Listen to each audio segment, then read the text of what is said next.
Good morning. Today is Friday, October 23rd.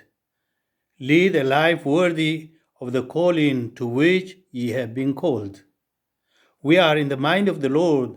God called us before the foundation of the world to be blameless and holy in His sight. All of us need to reflect the image imprinted in us by our Maker, the Lord God. We owe God all of ourselves, our being and doing. This is what St. Paul reminded the Ephesians to lead a life worthy of their calling. The word leading and living in the way to conduct our lives by reading the same signs of our daily events that we are interested to know, whether it is the weather forecast or any other programs and projects we want to do each day.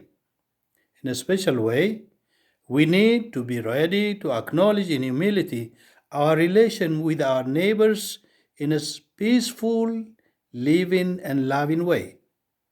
It is in this everyday forgiveness of one another that prepares our hearts to be forgiven by the Lord. In other words, we must settle with her and with him on the way by a spirit of charity and forgiveness. Therefore, Jesus warns us to seek God's mercy in the time before it is late, for he said, "You will never get out until ye have paid the very last penny." Every day, in every person we meet, in every member of our family, all over our neighborhood, God gives us opportunities to settle matters of justice and charity so that we will be ready to meet our own judgment.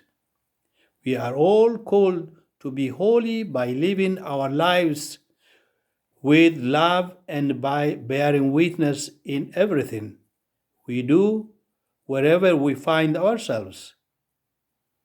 Are you called to be consecrated life?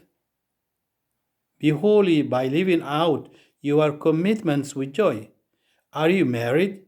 Be holy by loving and caring for your husband or wife and children as Christ does for the church. Do you work for living? Be holy by laboring with integrity and skill in the service of your brothers and sisters. Are you a parent or godparent or guardian?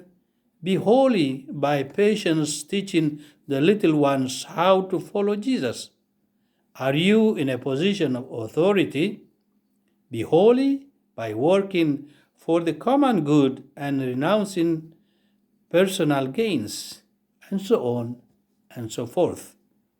Jesus, in the part of this gospel, wants to remind us not to miss these chances to settle our spiritual affairs now, before we come to that final court.